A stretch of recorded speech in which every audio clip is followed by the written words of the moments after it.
Hello friends, स्वागत है आपका मेरे YouTube channel Mukesh child education help desk में। मैं मुकेश कुमार आपका फिर से स्वागत करता हूं। और ये मेरा पहला चैप्टर रासायनिक अभिक्रिया तथा समीकरण का भाग 3 है।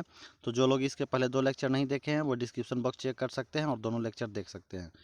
तो अगर आपको मेरी वीडियो पसंद आ रही है तो आप मेरे वीडियो को ज़्यादा से ज़्यादा शेयर करें, कॉमेंट्स करें, लाइक करें और इस चैनल को सब्सक्राइब करना ना भूलें और साथ ही बेल आइकन को दबाना ना भूलें ताकि जो भी नोटिफिकेशन हो सबसे पहले आप तक पहुंचे। तो चलिए शुरू करते हैं।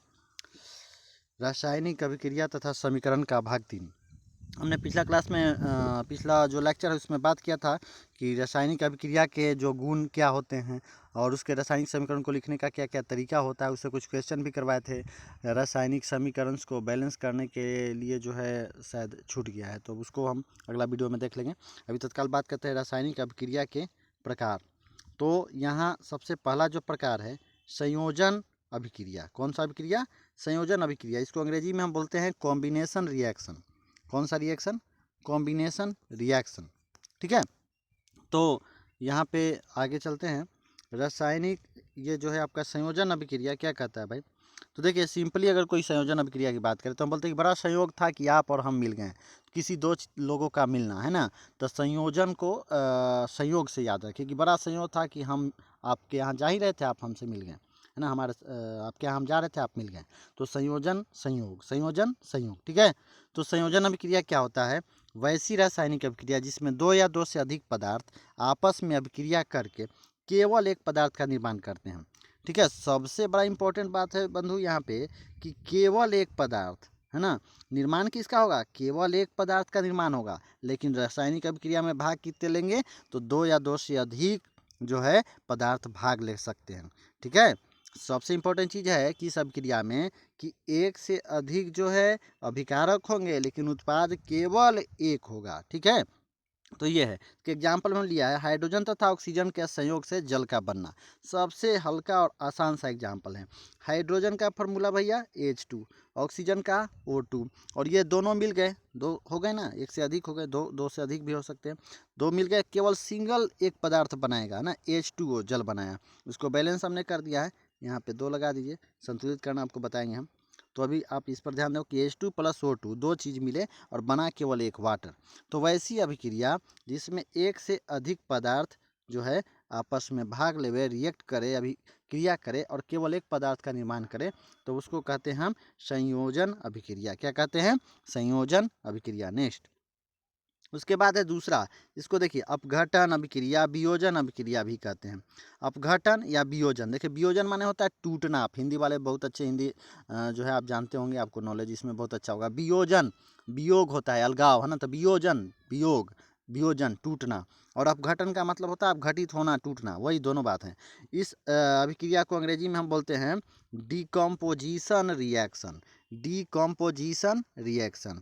ठीक है। तो सबसे पहला चीज़ आपको हम बताना चाहेंगे कि वियोजन और संयोजन एक दूसरे के अपोजिट है, उल्टे हैं, है ना। एक ही सिक्के के दो पहलू आप नहीं नहीं कर सकते हो। एक सिक्के के दो पहलू नहीं कर सकते, बस कर सकते हो कि एक ही जो है दो विरोधी हैं, दो विरोधी हैं। जैसे संयोजन में हमने अभी आपको बताया कि दो या दो से अधिक पदार्थ मिलके केवल एक पदार्थ का निर्माण करेगा। अब वियोजन इसका उल्टा होगा, केवल एक पदार्थ टूट के एक से अधिक पदार्थ का निर्माण करेगा। ठीक है। तो वियोजन संयोजन से बिल्कुल उल्टा है, आपको याद रखना है। जिस प्रकार से संयोजन में क्या कहा कि एक से अधिक पदार्थ मिलकर केवल एक पदार्थ का निर्माण करेगा, तो वियोजन में क्या करना है कि केवल एक पदार्थ जो है एक से अधिक पदार्थ का निर्माण करेगा। तो वैसी रासायनिक अभिक्रिया जिसमें केवल एक पदार्थ टूटकर दो या दो से अधिक पदार्थ का निर्माण करते हैं अपघटन अभिक्रिया कहलाते हैं। क्या बताया हमने? वैसी अभिक्रिया जिसमें केवल एक पदार्थ टूटकर दो या दो से अधिक पदार्थ का निर्माण करते हैं अपघटन या वियोजन अभिक्रिया कहलाते हैं। इसका एग्जाम्पल है भाई, यहाँ पे संगमरमर का टूटकर बिना बूझा चूना तथा कार्बन डाइऑक्साइड का बनना।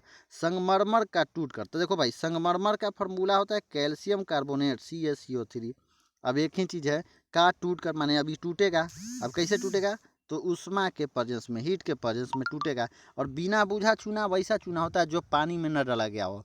दीपावली के समय में हम लोग पानी में नहीं डालते हैं ना, हाँ, तो वो होता है बिना बुझा चूना, कैल्शियम ऑक्साइड होता है, प्लस CO2 होता है, calcium oxide CaO plus CO2। तो बिना बुझा चूना का और कार्बन डाइऑक्साइड का बनना। तो देखिए एक पदार्थ था और एक से अधिक पदार्थ में जो है बदल गया, तो इसको बोलेंगे अपघटन अभिक्रिया।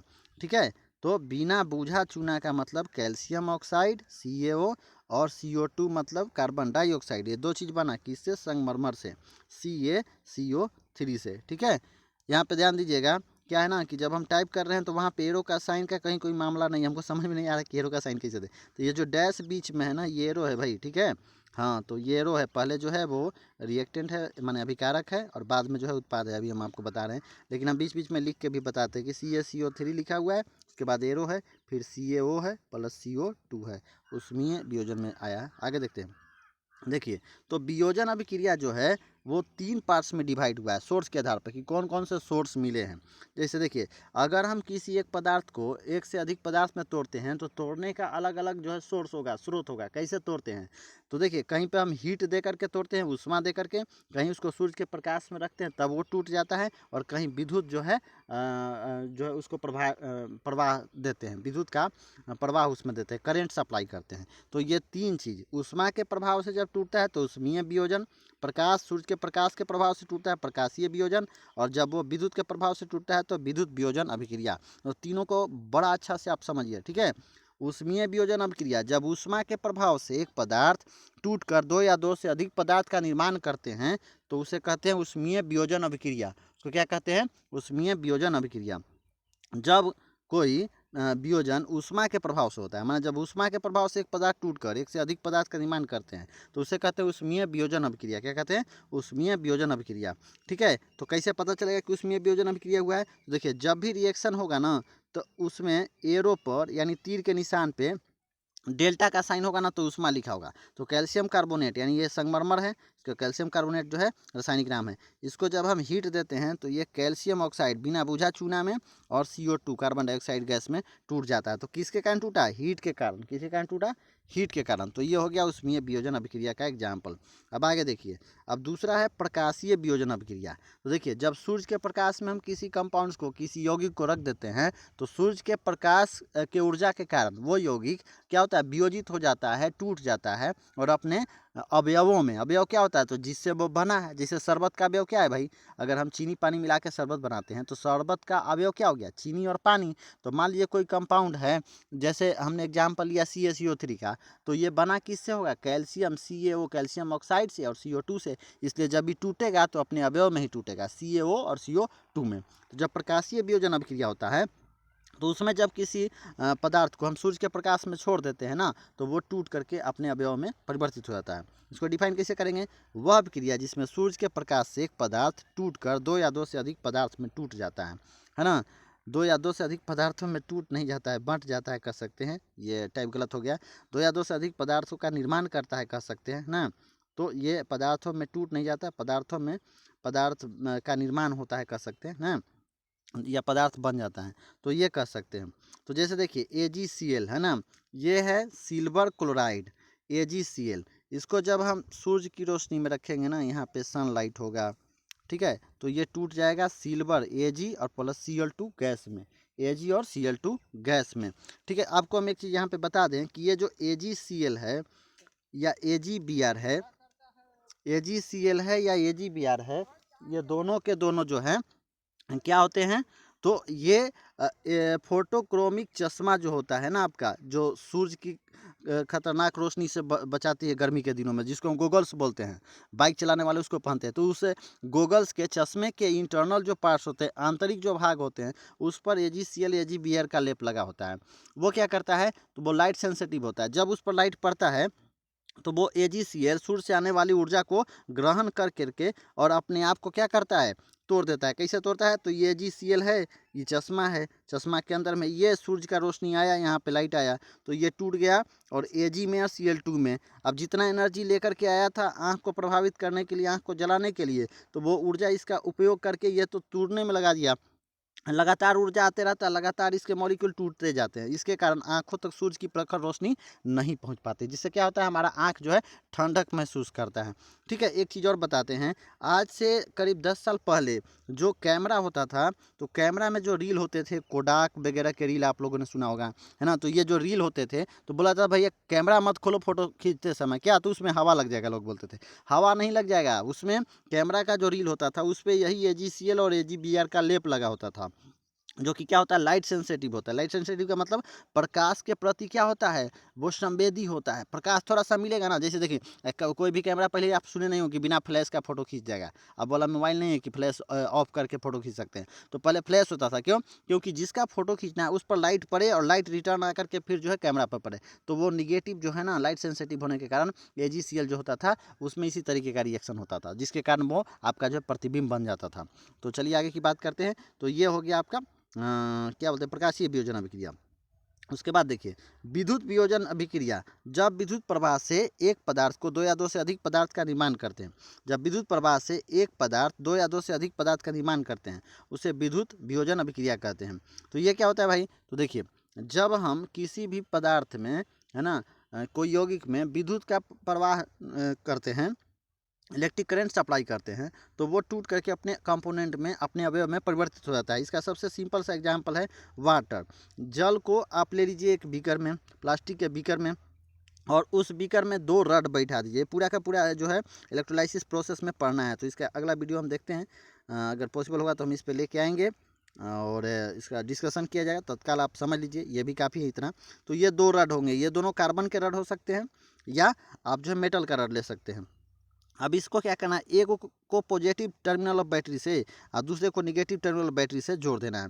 ठीक है, तो ये निगेटिव हो गया, तो ये वाला रड निगेटिव, ये पॉजिटिव, तो ये वाला पॉजिटिव। ठीक है, अब क्या करना है, इसके ऊपर से एक टेस्ट ट्यूब, जिसको आप परख नली हिंदी में बोलते हैं, उसको इन्वर्ट कर देना है, और इससे पहले पानी इसमें भरना है। ठीक है, तो आप आधा जो है ऐसा पानी भरो कि आधा टेस्ट ट्यूब डूब जाए। ठीक है, पानी टेस्ट ट्यूब के अंदर में भी जाएगा, तो इसमें भी आधा पानी रहेगा। अब जैसे ही आप करंट जो है सप्लाई करोगे, है ना, यहाँ पे कहीं आप ये बना लो कि करंट सप्लाई करोगे, तो जैसे ही करंट सप्लाई होगा तो थोड़े समय में क्या होगा, पानी का टूटना चालू हो जाएगा। अब वाटर टूटेगा तो दोनों में हाफ हाफ जो पानी था ना, तो वो पानी टूट करके क्या होगा, गैस में परिवर्तित हो जाएगा। तो कुछ समय के बाद देखा क्या गया कि ये जो है आपका ये टेस्ट ट्यूब और ये दूसरा वाला टेस्ट ट्यूब, जिसको परख नली आप बोलते हो, दोनों टेस्ट ट्यूब में मान लो कि इतना पानी भरा हुआ था। ठीक है, बराबर का तो पानी भरेगा भाई। ये पॉजिटिव था, ये निगेटिव था।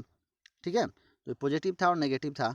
तो यहाँ पे क्या देखने को मिलेगा कि देखो, अब जो जगह खाली है उसका मतलब उसमें गैस है ना। चलो और इसको हम मान लेते हैं कि यहाँ तक पानी भरा हुआ है। ठीक है, ये टेस्ट ट्यूब बराबर होगा, यहाँ तक मान लो पानी भरा हुआ है दोनों में। ठीक है, तो ये पॉजिटिव था, नेगेटिव था। थोड़े समय के बाद में आप क्या देखोगे कि पॉजिटिव और नेगेटिव वाला पोर्शन में क्या हो गया, अब पानी थोड़ा नीचे आ गया। तो यानी अब पानी यहाँ आ गया, है ना। तो पानी जब नीचे आ गया तो उसका मतलब है ऊपर वाला स्थान खाली नहीं है, उसमें क्या फॉर्म हो गया, गैस बन गया। क्या बन गया, गैस बन गया। तो जो प्लस वाला भाग है उस पर क्या होगा, तो ऑक्सीजन बनेगा, और जो माइनस वाला जो है टेस्ट ट्यूब, उस पर क्या बनेगा, हाइड्रोजन बनेगा।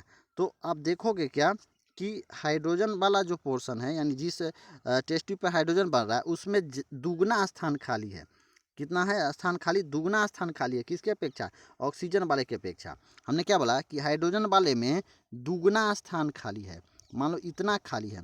और ऑक्सीजन वाले में, हाइड्रोजन वाला कहाँ है, तो नेगेटिव पर, तो इसमें दुगना स्थान खाली है। और ऑक्सीजन वाला जो है उसमें क्या है, तो इसके अपेक्षा आधा स्थान खाली है, ये प्लस वाला। तो ऐसा क्यों हुआ, क्योंकि वाटर का जो निर्माण हुआ है, जल का जो निर्माण हुआ है, वो H2 है ना, जल का सूत्र, हाइड्रोजन के 2 इकाई आयतन से और ऑक्सीजन के 1 इकाई आयतन से। बस यही आपको याद रखना है।